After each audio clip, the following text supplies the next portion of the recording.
What is the first thing you think when you think Mega Man on Game Boy Advance? Mega Man Battle Network, Mega Man and Bass? Hell no, I think of a certain series.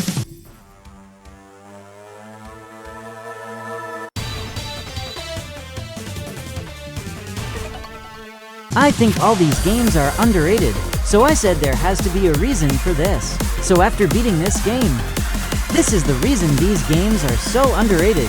So I'm going to talk about this game and its three main components: story, levels, and bosses. So let's begin.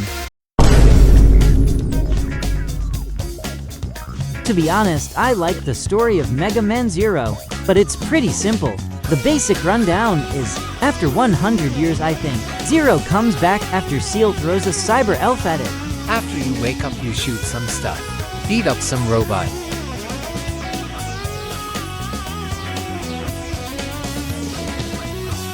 and get your sword from an old friend. Fight the bosses that proceed in an order, except that it's mission-based. So pretty much you don't know what you are going to fight, and it sucks. But after fighting the first battle and some train, after all that, you fight the four guardians, which consist of Harpoon, Phantom, and Leviathan. But none of that matters because you fight all the bosses in the final stage. During all that time, Seal starts to regret building a copy of your friend. So after fighting all the bosses again, you fight the copy of Megaman X.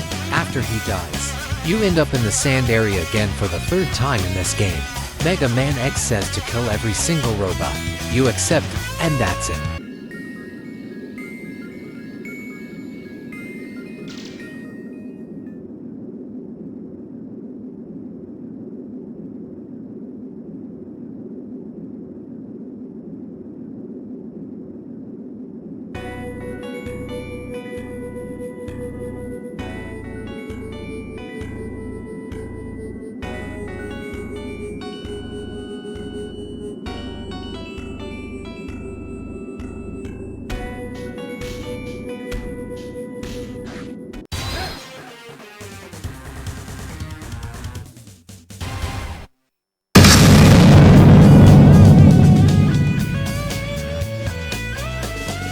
Like who cooked in the studio when making that ending? Anyway, pretty mid-story, let's talk about the gameplay.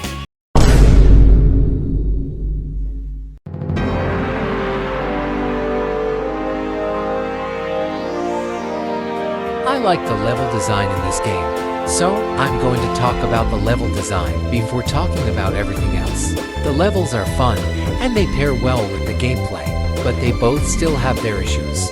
But we are not going to talk about that yet.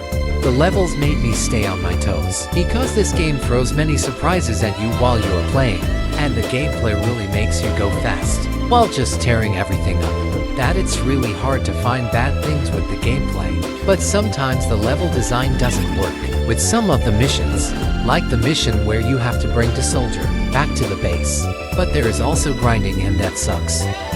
So, I don't have much to say. So the verdict is, some of the levels work, and the grinding sucks. Anyway, time for the bosses.